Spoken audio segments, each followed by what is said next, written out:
안녕하십니까. Hello everyone. Mwiriwe, reka tumbure Bibiliya zacu, Abaheburayo igice cya 10, turasoma duhere ku murongo wa mbere.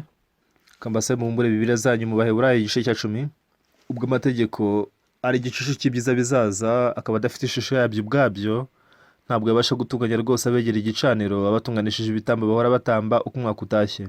Iyo bibasha ntibaba bararorere kubitamba, kuko abasenga baba barejejwe rwose ntibabe bakimenyaho ibyaha. Ahubwo bahora bibutswa ibyaha byabo n'ibyo bitambo uko umwaka utashye. Erega ntibishoboka ko amaraso y'amapfizi n'ay'ihene akuraho ibyaha. Nicyo cyatumye ubwo Yesu yazaga mu isi avuga ati ibitambo n'amaturo ntibabishatse, ahubwo nyitegura umubiri.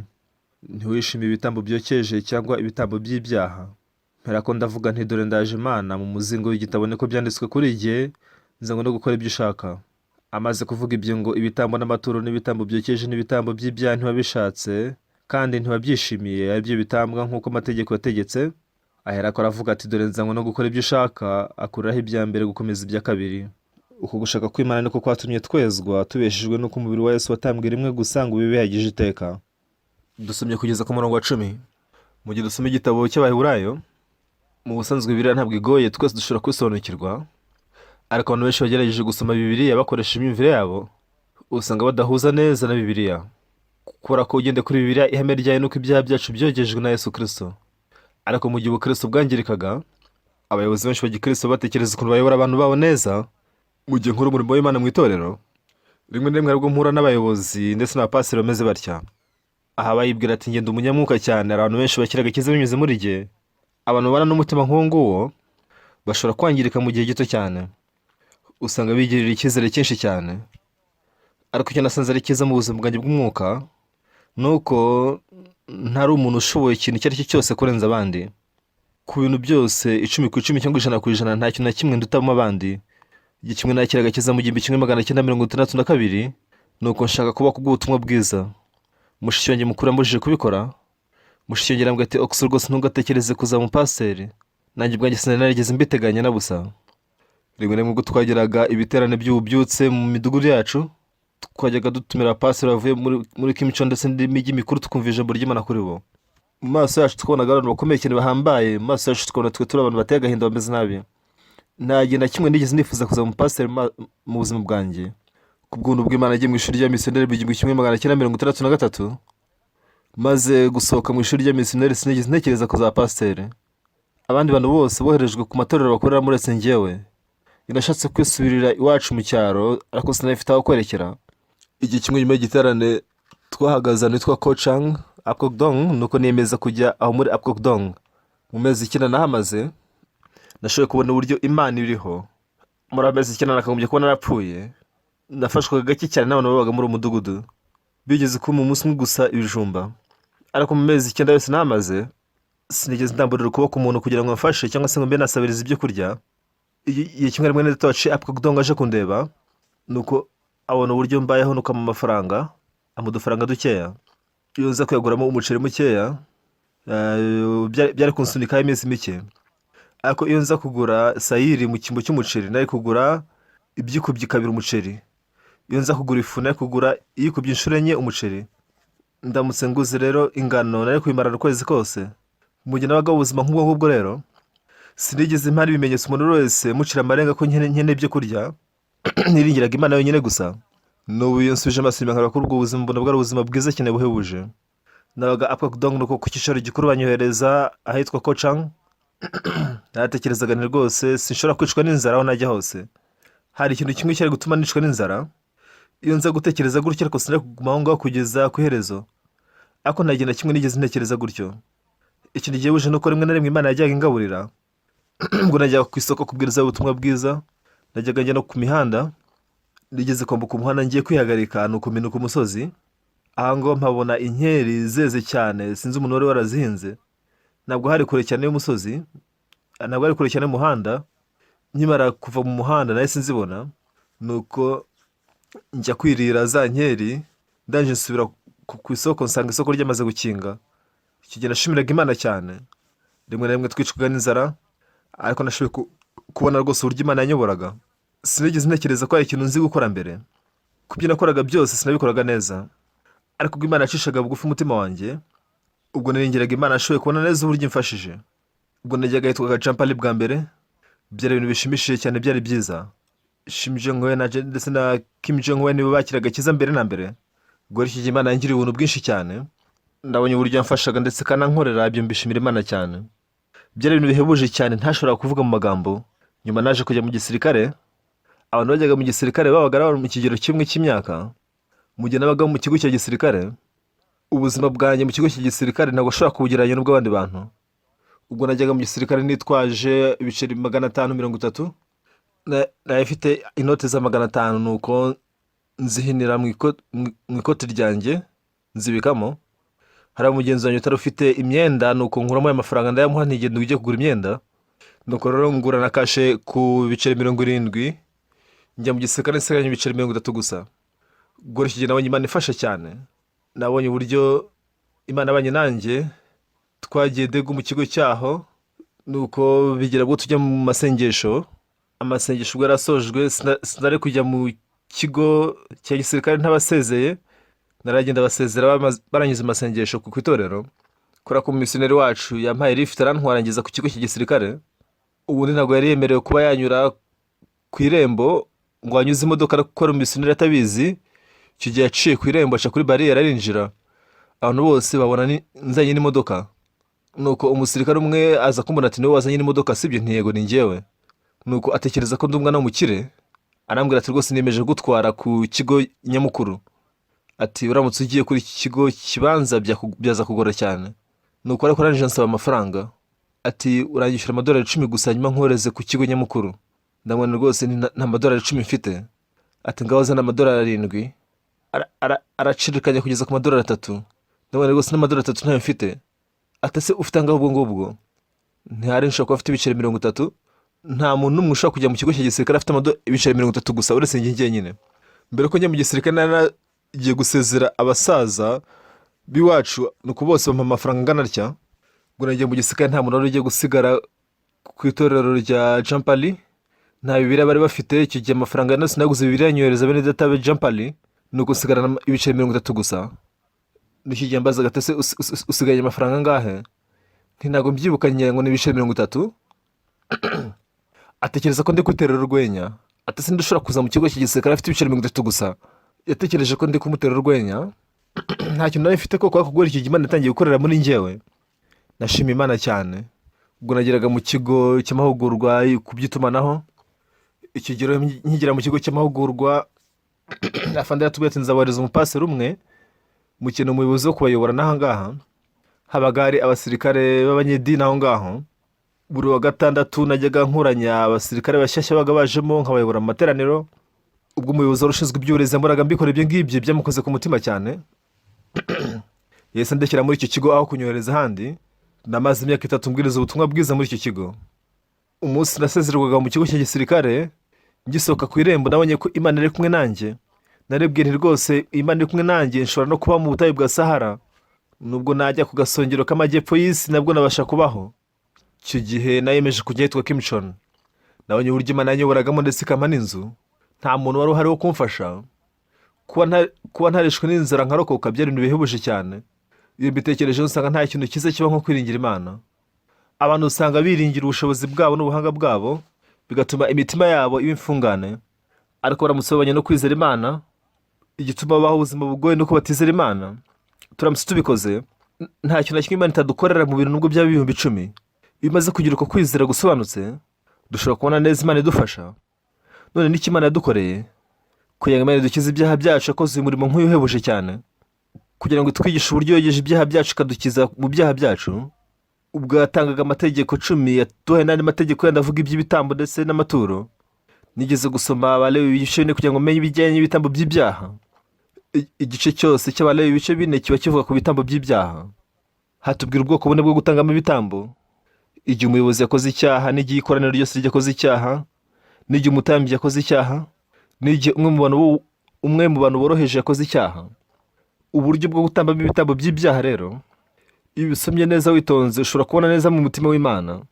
Ku bijyanye n'ibitambo by'ibyaha rero, bishushanya Yesu Kristo agomba kuza nk'umwana w'intama w'Imana apfira ibyaha byacu. Ubwo nasomaga iki gice kivuga ku bitambo by'ibyaha, habaga hari uburyo bwo gutambamo ibitambo by'ibyaha, nk'igihe umutambyi yakoraga icyaha, igihe ikoraniro ryose ryakoraga icyaha, igihe umuyobozi yakoraga icyaha, n'igihe umuntu woroheje yakoraga icyaha. hari uburyo bwo gutamba ibitambo bitewe nuko ngenda ari umuntu uciriritse. Ubwo nasomaga igice cy'ukuntu umuntu uciriritse ashobora gutamba igitambo. Mu Balewi ibice bine guhera ku murongo 27 havuga uburyo umuntu woroheje ashobora gutamba ibitambo by'ibyaha. Aya magambo ni nkaho nayafashe mu mutwe, ngo nihagira uwo woroheje ukora icyaha atakitumye cy'Uwiteka yabuzanyije akagibwaho n'urubanza, icyaha yakoze ntakimenyeshwa, azane umwagazi w'ihene udafite inenge y'igitambo cyo gutambirwa icyaha yakoze, bitewe no kubihembo by'icyaha ari urupfu. Ihene cyangwa se intama cyangwa ikimasa cyagomba gupfa kubw'ibyaha by'abo bantu. Ariko ikomeje gusoma icyo gice hepfo, haravuga ngo urambike ibiganza byawe mu ruhanga rw'iyo hene nzima. Ubwo nasomaga icyo gice nahise mpagarikiraho gusoma, kubera ko tujya turambika ibiganza mu ruhanga rw'umuntu iyo turimo kumwimika abe nka pasiteri cyangwa se umukuru mu itorero. None iyo hene ko tutaba tuyimika ngo ibe pasiteri cyangwa se umukuru mu itorero, kuki tugomba kuyirambikaho ibiganza? Ariko Bibiliya iteye amatsiko cyane, kubera ko Bibiliya igizwe n'ibice byinshi cyane kandi nta na kimwe kidafite umumaro. Ibyo bice byose bishoboye kubihuza nibwo ubasha gutahura neza ubutumwa bw'Imana. Mu gihe umwe mu boroheje akoze icyaha atakitumye, icyaha kimenyeshwa, agomba kuzana umwagazi w'ihene akarambika ibiganza mu ruhanga rwawo. Sinajyaga numva impamvu tugomba kurambira ibiganza byacu mu ruhanga rw'iyo hene cyangwa se intama, kubera ko muri ibyo bihe icyo nari nzi cyo no kurambika ibiganza mu ruhanga rw'umuntu uri kumwimika ngo abe pasiteri cyangwa se umukuru mu itorero. Kuki ugomba kurambika ibiganza mu ruhanga rw'ihene? Ese ko tutaba tuyimika ngo ibe pasiteri cyangwa se umukuru mu itorero, kuki tugomba kwiramburaho ibiganza? Aha niho naje gukwamira, sinasobanukirwa impamvu tugomba kwiramburaho ibiganza. Uko nasomaga Bibiliya kenshi kose kugira ngo mbimenye, sinashobora gusobanukirwa impamvu yabyo. Ariko Bibiliya irashishikaje cyane, kubera ko nta kibazo na kimwe kitabasha gusubizwa muri Bibiliya. Mu gihe rero washoboye muri Bibiliya, haba hari ibindi byanditswe bindi bishobora kugusobanurira icyo kintu ushaka. Rero mu Balewi ibice 16 umurongo 21 havuga uburyo umutambyi agomba kurambura ibiganza bye mu ruhanga rw'ihene. Mu gice cya 5, icya 6, icya 7, icya 8, icya 9, icya 10, icya 11, icya 12, icya 13, icya 14, icya 15, icya 16. Ni irihe tandukaniro hagati ya 4 na 16? Hagati harimo ibice 12, hagati y'igice cya 4 n'icya 16. Rero muri ibyo bice uko ari 12 ushobora kubasoma gusa mu ncamake ukabasha kubibona. Nagiye masoma kenshi cyane nyuma yaho, ariko sinashobora kubyumva kugeza icyo gihe. Umunsi umwe ndimo gusoma Bibiliya, nuko ngera mu Abaheburayo Abalewi igice cya 16 umurongo 21, nuko mpageze ndatangara. Aho niho naje gusobanukirwa impamvu turambika ibiganza mu ruhanga rw'ihene mu gihe cyo gutamba ibitambo. Haravuga ngo nuko Aroni arambika ibiganza bye byombi mu ruhanga rw'iyo hene yo gutambirwa ibyaha by'Abisirayeli, yaturire hejuru yayo gukiranirwa kose n'ibyaha Abisirayeli bayo bakoze byose, abishyire mu ruhanga rw'iyo hene. Kuri iki gitambo cy'icyaha, kurambika ibiganza mu ruhanga rw'ihene cyangwa se intama byera kugira ngo ibyaha byimurwe bishyirwe mu ruhanga rw'iyo hene cyangwa intama. Mu gice cya 16 umurongo wa mbere haravuga ngo Aroni arambika ibiganza bye byombi mu ruhanga rw'iyo hene nzima, yaturire hejuru yayo gukiranirwa kose kw'Abisirayeli. Ijambo ry'ibanze aha ngaha rivuga ngo nuko ibyaha by'Abisirayeli byose ngo abishyire mu ruhanga rw'iyo hene. Wazanaga ihene kugira ngo yicwe, ariko ntapfaga kwica gutyo gusa. Ihene cyangwa se intama byabaga nta kosa bifite, ariko mu gihe warambuye ibiganza byawe mu ruhanga rwabyo, mu gihe ibyaha bimaze kwimurirwa muri zo mu maso y'Imana, iyo hene cyangwa iyo ntama iba yabaye inyacyaha. Iyo usomye rero ibitambo by'ibyaha, ubona ko Yesu nawe yaje gupfa nk'igitambo cy'ibyaha byacu. Kubwo kurambika ibiganza mu ruhanga rwayo, ibyaha byimukiraga muri iyo hene cyangwa se iyo ntama. Iyo ndebye uburyo Yesu yabatizwaga na Yohana Umubatiza, yambuye ibiganza mu ruhanga rwa Yesu. Nuko bukeye bwaho Yohana abona Yesu aza ahari, aramuhamya ngo nguyu mwana w'intama w'Imana ukuraho ibyaha by'abari mu isi. Rero haba hatubwira uburyo ibyaha bibasha kwimurwa iyo urambuye ibiganza mu ruhanga. Ibi byanditswe neza rero muri Bibiliya. Niyo mpamvu ubwo Yesu yazaga muri iyi si, muri Matayo ibice 3, yavuye i Galilaya nuko ajya ku mugezi wa Yorodani. Yesu yari yarakuriye i Galilaya. Ibyo byabayeho mbere ko atangira umurimo w'Imana. Yagiye ku mugezi wa Yorodani kugira ngo abatizwe na Yohana Umubatiza. Ubwo yajyaga kubatizwa na Yohana Umubatiza, Yohana Umubatiza yabatije Yesu. Umubatizo Yohana Umubatiza yatanze wari umubatizo wo kwihana. Arababwira ati, mwabana b'inshiramwe, ninde waburiye ngo umuhungu umujinya uzatera? Mwagombye kwera imbuto zo gukiranuka. Ntimukibwire muti turabana b'Aburahamu. Imana ishoboye no guhindura amabuye mu abana ba Aburahamu. Yohana Umubatiza arimo gutunganya abantu bamwigiraga kugira ngo bihane. Icyo gihe nibwo Yesu yazaga. Yesu we nta cyaha yagiraga, ntiyari akeneye kwihana. Ariko se kuki yaje kugira ngo abatizwe umubatizo wo kwihana? Yohana ntiyabashije kubyumva kubera ko yari umwana w'Imana. Iravuze ati ntibyari ukwiye kubatizwa nawe none uje usanga. Nuko Yesu aramubwira ati mbere ubikore ko aricyo kidukwiriye ngo dusohoze gukiranuka kose. Nicyo gihe Yohana Umubatiza amubatizaga amurambuye ibiganza. Yohana Umubatiza yari umwana w'umutambyi, bivuze ko ntabwo yari umutambyi. Mu gihe amubatizaga akamuramburaho ibiganza, icyo gihe ibyaha byose byimukiye muri we. Ariko ikintu cy'ingenzi kurushaho ni uko muri Yohana igice cya 29 bukeye bwaho Yohana yabonye Yesu aza ahari aramubwira ati nguyu umwana w'intama w'Imana ukuraho ibyaha by'abari mu isi. Muri ako kanya ubwo Yesu yabatizwaga, Imana yakoze ikintu gihebuje cyane binyuze muri we. Ibyaha byo mu isi byashyizwe mu ruhanga rwa Yesu. Nuko Yohana aramubwira ati ninjye ukwiye kubatizwa nawe, sinjye ukwiye kubatiza. Yesu aramubwira ngo emera ubikore ko aricyo kidukwiriye ngo dusohoze gukiranuka kose. Gusohoza gukiranuka bivuze ko ibyaha byose byogejwe. Mu gihe ibyaha byogejwe tuba tubaye abakiranutsi. Iyo tubaye abakiranutsi tuba tubotse ibyaha byacu. Kugira ngo ibyaha byacu byezwe, Yesu yahindutse umwana w'intama, nuko arabambwa ndetse arapfa. Tubasha kubona ishusho y'uburyo Yesu yapfiriye ku musaraba. Rero iyi nkuru yanditswe mu Baheburayo igice cya 10. Intama, ihene n'ikimasa byafatwaga nk'ibitambo by'icyaha mu isezerano rya kera. Ibi byari igicucu cy'ibyiza bizaza. Igitambo cy'ibyaha gishushanya Yesu Kristo yagombaga kuza agapfira ibyaha byacu. Mu gihe Yesu yabatizwaga na Yohana Umubatiza, ibyaha by'isi yose byimuriwe muri Yesu. Nk'uko Yesu yabisezeranije rero apfira ibyaha byacu, nuko ibyo bisohorera muri Bibiliya. Ubwo Yesu yamugaga ku musaraba rero agapfa, hari ijambo rimwe yavuze rya nyuma. Yaragize ati birarangiye. Bisobanuye ngo ubushake bw'Imana ubu burarangiye, ubu birakozwe. Igihe kimwe nagiye mu rusengero, nuko nigisha kuri Dawe uri mu ijuru. Abantu barambwiye bati ese ko Yesu atwigishije isengesho kuki tutarisenga? Iyo usomye Bibiliya neza si icyo yari ashatse kuvuga. Ibintu byo gufatira isengesho mu mutwe ubwo risubiramo ni ikintu Imana yanga urunuka. Kubera ko uba usenga ikintu kitakuvuye ku mutima.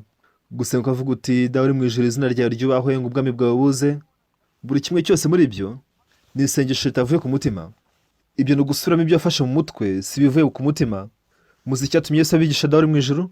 Irabwira ati ntimukavuga amagambo muyasubiramo igihe cyose. Bivuze ngo ibintu mukabisubiramo igihe cyose. Iyo usomye Dawe uri mu ijuru, hari ahanditswe ngo uduhe none ifunguro ridutunga uyu munsi. Ibaze ufite imitsima yuzuye mu nzu yawe, none ukajya gusaba umutsima w'uwo munsi, ibyo nta shingiro bifite. Ahandi akavuga ngo utubabarire ibicumuro byacu nk'uko natwe tubabarira abaducumuyeho. Ese ni ryari uko wababariye abakurimo imyenda, cyangwa se ugaharira abafite ideni ryawe? Ati ubushake bwawe bube mu isi nk'uko buba mu ijuru. Ese ibyo bishatse kuvuga iki? Ubushake bw'Imana kwari ukugira ngo Yesu atwezeho ibyaha byacu binyuze mu rupfu rwo mu isi. Ubushake bw'Imana bwasohoye mu ijuru, ariko Yesu ubwo yasaga muri isi agomba gupfa kugira ngo asohoze ubwo bushake bw'Imana. Iki cyatumye Yesu abatizwa na Yohana Umubatiza. Ubusobanuro bw'ukuri bw'uwo mubatizo kwari ukugira ngo ibyaha byacu byimurirwe muri Yesu. Yesu ntibatijwe umubatizo wo kwihana kubera ko yari afite icyaha. Nicyo cyatumye Yohana abanza kwanga kubatiza Yesu. Ariko Yesu aramubwira ngo mbere ubikore ubu ngubu, kuko aricyo kidukwiriye kugira ngo dusohoze gukiranuka kose. Iki gice kirahebuje. Nk'uko byagendekeraga ibitambo by'ibyaha mu isezerano rya kera, wicaga intama cyangwa se ihene nk'igitambo cy'icyaha. Uwo mwana w'intama yabaga ashushanya Yesu. Bibiliya idusobanurira neza uburyo Yesu yapfiriye ku musaraba kugira ngo yeze ibyaha byacu. Ntabwo ibyaha byacu bibabarirwa kubw'amasengesho yacu. Yesu yatanze umubiri we nk'igitambo, yakoze umurimo wo kutwezaho ibyaha byacu. Ikindi nuko atagiye gusiga amaraso ye ku buturo bwera bwo mu isi. Mu Baheburayo igice cya 9:11 harabivuga. Abaheburayo igice cya 9:11. Ariko Kristo amaze kuza ahinduka umutambyi mukuru ibyiza bizaza, anyura mu ihema rirusha ryarinde gukomera no gutungana rwose, ritaremwe n'intoki. Ibyo ni ukuvuga ngo ritari ryo mu byaremwe ibi. Hano iri jambo ihema risobanuye ubuturo bwera. Ni inzu yari yubatswe mu buryo bw'ihema. Ariko se kuki ubuturo bwera babwise ihema? Kubera ko ubwo Abisirayeli bavuga muri Egiputa, Imana yabahaye amategeko 10, nuko banategekwa kubaka ubuturo bwera bufite mikono 100 y'uburebure ndetse na mikono 50 y'ubutambike. Bagombye kubyubaka amahema kuko ntibari kubaka inzu nini ngo bayisigaho. Niyo mpamvu icyo gihe ubuturo bwera bwari mu ishusho y'ihema. Iki cyatumye bayita ubuturo bwera cyangwa se ihema ry'ibonaniro. No mu Cyongereza ni kimwe. Ubuturo bwera rero bwakoraga umurimo w'urusengero rwo mu ijuru. Rero ngo ntihinjijwe yerekeye n'amaraso y'ihene cyangwa se n'abimasa, ahubwo hinjijwe rimwe n'amaraso ye. Yesu yamennye amaraso ye mu rusengero rwari rwubatswe mu buryo bw'ihema. Ariko Kristo amaze kuza ahinduka umutambyi mukuru w'ibyiza bizaza, Abaheburayo igice cya 9 umurongo wa 11, anyura mu ihema rirusha rya rindi gukomera no gutungana rwose ritaremwe n'intoki. Ibyo ni ukuvuga ritari ibyo mu byaremwe ibi. Insengero zose zubatse kuri isi zubatswe n'amaboko y'umuntu. Yesu ntabwo yamennye amaraso ye mu buturo bwera bwubatswe n'intoki z'umuntu. Ariko Kristo amaze kuza ahinduka umutambyi mukuru w'ibyiza bizaza, anyura mu ihema rirusha rya rindi gukomera no gutungana rwose ritaremwe n'intoki. Hano rero ubuturo bwera bivuze urusengero rwari rukoze mu buryo bw'ihema. Ritaremwe n'intoki bivuze ko ritameze nk'izi nyubako zisanzwe. Uru rusengero rushushanya urusengero rwo mu ijuru. Kugira ngo ibyaha byacu byezwe, Yesu ntabwo yinjiye mu buturo bwera bwo mu isi, yamennye amaraso ye ku gicaniro cyo mu ijuru. Nicyo gituma avuga ngo Kristo amaze kuza ahinduka umutambyi mukuru w'ibyiza bizaza, anyura mu ihema rirusha rya rindi gukomera no gutungana rwose ritari ryo mu byaremwe ibi. Ibyo bishushanya urusengero. Insengero zose zo mu isi zubatswe n'amaboko y'abantu. Urusengero uko rwari rumeze kose, ariko handitswe ko yanyuze mu ihema rirusha rya rindi gukomera no gutungana rwose ritaremwe n'intoki. Ibyo bivuze ko ari ihema ryo mu ijuru. Amaraso yameneye ku musaraba, ayo maraso ntabwo yamennye nk'abandi batambyi bandi babikoreraga mu buturo mu rusengero rwo mu isi. Arya maraso yameneye ku musaraba yinjiye mu rusengero rwo mu ijuru, nuko ayamisha ku gicaniro cyari mu ijuru. Ibi bifite ikintu gikomeye cyane bisobanura. Ese ni rero itandukaniro hagati y'ubuturo bwera bwo mu ijuru ndetse n'ubwo mu isi. Iyi si igengwa n'ibihe. Kuri iyi si habaho igihe cyahise, icya none ndetse n'ikizaza. Ariko muri urwo rusengero ruherereye mu buziraherezo, aho igihe ntikijya gishira, ntibagira ejo hashize, ntibagira n'ejo hazaza, habaho igihe cya none gusa. Iki ni cyo ubwami bw'iteka busobanura. Uyu mubiri twambaye rero ugengwa n'ubwami bw'igihe. Niyo mpamvu wangirika. Ubu ndaburamo ikintu z'imyaka 80, umusatsi wanjye wabaye imvi, ubu narashaje. Imbere y'itoro ryacu tugira ibiti byinshi cyane. Hagati y'ibyo biti mbasha kuhabona ibindi bihingwa bahinzemo nka pome. Hari ibibabi byinshi cyane bihunguka, ugasanga byatwikiriye ubutaka. Ejo hashize naragiye nkandagira hejuru y'ibyo bibabi. Nababwiye ngo ntibazabikubure, ariko ubushize ngarutse nsanga byose barabikuba bimazeho. Iki ni cyo gihe dushobora gutembera tukagenda hejuru y'ibyo byatsi, ariko hari igihe umuyaga uhuha bitwara. Hirya yaho tuhabona umuhanda, hakurya y'umuhanda tukabona n'ibiti bya pome, babona n'ibibabi nabyo. Ibyo bibabi byabaye umutuku rwose, bisa neza cyane. Nabwiwe neza ko nibataha ntibatahe bahumirije, nibakomeza gufungura amaso yabo bazajya babona amashusho meza cyane. Rero uyu mubiri, iyi nyubako cyangwa se uru rusengero, ibi byose biherereye mu bwami bugengwa n'ibihe. Tugira igihe cyahise, tukagira igihe cya none n'igihe kizaza, hanyuma umuntu agasaza. Byose birasaza, sibyo? Sinakumbye kubibabwira, ariko Pastor Changi Park ndetse nanjye dufite imvi. Simanzi icyo navuga iyo mbona uburyo njye nasaza. Ndishima kuko mba ngenda nasatira umwami Imana. Kera nabaga mfite imisatsi myinshi, ariko imisatsi yanjye igenda ipfuka iba mike. Ariko n'ubu ngubu ndacyayifite hejuru. Hari abantu benshi batakaza imisatsi yabo hejuru. Imisatsi yanjye nyifata neza ko sinifuza ko yamvaho. Nkomeza kuyoza. Hari abantu bamwe bamwe imisatsi yabo yabasize ikabatererana, njya mbabaza. Rimwe na rimwe sindi babwira bari bo. Rero ibintu nk'ibi bibaho mu bwami bugengwa n'ibihe. Igihe kirashira. Kera bwo nari ngifite imyaka nka 24 cyangwa se 25, ko natekereje ko ndi muto cyane, ntakwiye kugaragara nk'umukozi w'Imana. Nashatse kugaragara nk'umuntu ukuze. Abantu bakajya bambaza batese ufite imyaka ingahe? Nkajya nkababaza nese urabona afite ingahe? Sinashaka kubanza kubasubiza. Najyaga babwira ndagaragara nk'umuntu ukuze, sibyo? Ntiyego ko ndakuze. Uko niko najyaga basubiza gusa. Mu gihe nakomeje kugenda nkura, umusatsi wanjye tangiye kugenda uhinduka imvi. Haragwa njya ntekereza nese umusigaranye imyaka ingahe yo kubaho. Mu gihe mbitekerejeho, mu by'ukuri mba nishimye. Ariko ntekereje ku muryango wanjye, mba numva ameze nk'utengushywe. Gusa ikintu cyiza kuri twe nuko ubu buzima si bwo herezo rya byose. Ubu buzima si ryo herezo, ahubwo dufite indi si tuzabamo ubuziraherezo. Utekereze muri iyo si ubuziraherezo, abakira imbabazi z'ibyaha ntibashobora kwinjira muri ubwo buziraherezo. Ntacyo tugomba gukora kugira ngo tubone ubwo buziraherezo. Mu isezerano rya kera dusobanurira neza uburyo ibyaha byacu byogejwe. Nubwo wari umuntu woroheje ukoze ibyaha atabyitumye, ibyaha yakoze akabimenyeshwa, ibihembo by'icyaha n'urupfu. Yabaga akeneye umwagazi w'intama ugomba gupfa mu cyimbo cye, yagombaga kuwutwara nk'igitambo, akarambika ibiganza bye mu ruhanga rwawo. Iyi ntama cyangwa se ihene yabaga yiteguriye gupfa mu cyimbo cyacu. Binyuze mu kurambika ibiganza byacu mu ruhanga rw'iyo hene cyangwa se intama, twimuriraga ibyaha byacu mu ruhanga rw'iyo hene cyangwa se iyo ntama. Kera sinari nzi icyo bisobanura, naje kubitekerezaho gake. Ntese kuki tugomba kurambura ibiganza mu ruhanga rw'ihene? Ese tuba tuyimika ngo ibe umupasiteri? Ese tuba tuyimika ngo ibe umukuru mu itorero? Kuki tuyirambika ibiganza? Nagize amatsiko menshi yo kumenya impamvu yabyo. Mu gihe nasomaga Bibiliya muri Matayo ibice 3, Yohana umubatiza yabatije Yesu. Ubwo Yesu yazaga kubatizwa, Yohana yabatije abandi bantu, ariko amenye ko ngora umwana w'Imana abanza gushidikanya. Atabwo ni yoro ukwiye kubatizwa nawe, none kukije ngo ni nkubatiza? Yesu arambwira ngo emera ubikora ubu ngubu, kuko ibyo bidukwiriye ngo dusoze gukiranuka kose. Kubwo kurambika ibiganza mu ruhanga mu gihe ibyaha byimukiye muri iyo hene yagombaga kwicwa ikabagwa, igatambaho igitambo. Iyo ntama rero ishushanya Yesu. Ubwo Yesu yazaga muri isi nk'umwana w'intama w'Imana, mu gihe umutambyi yajyaga yirambikaho ibiganza hejuru yayo, ibyaha byimukiraga muri yo. Nk'uko yajyaga yikorera ibyaha byacu, Yesu yagiye imbere ya Yohana kugira ngo abatizwe. Yashatse kubatizwa na Yohana, ntabwo ari umubatizo wo kwihana yashakaga kuri Yohana, ahubwo binyuze mu kurambikwaho ibiganza ashaka ibyaha byimukira muri Yesu. Nuko Yohana umubatiza abatiza Yesu, uko niko yabatijwe na Yohana umubatiza. Nicyo gihe ibyaha by'inyokomuntu byose byimukiye muri Yesu. Nuko ijuru rirakinguka, bumva ijwi ry'Imana rivuga riti, nguyu mwana wanjye nkunda kandi nkamwishimira. Kubera iki? Kubera ko kugira ngo Yesu apfire ibyaha byacu, binyuze mu mubatizo yikoreye ibyaha byacu byose. Muri Yohana igice cya 2 n'umurongo 29, buke bwaho Yohana abona Yesu aravuga ati, nguyu mwana w'intama w'Imana ukuraho ibyaha by'abari mu isi. Icyo cyaha rero kimukiye muri Yesu. Kugira ngo ibyo abigaragaze nk'umwana w'intama w'Imana, habaga ari ibitambo by'icyaha mu isezerano rya kera. Mbere yo kwica umwana w'intama, bajyaga barambika ibiganza mu ruhanga rwayo, nuko bakamutamba kugira ngo ibyaha byezwe. Byari byari hano mu isezerano rya kera, mu gihe Yuda Isikariyota yagambaniraga Yesu, Yesu akarinda abambwa ku musaraba. Ubwo yamenaga amaraso ye, icyo gihe n'ibihembo by'ibyaha byacu byishyurwaga binyuze amaraso ye.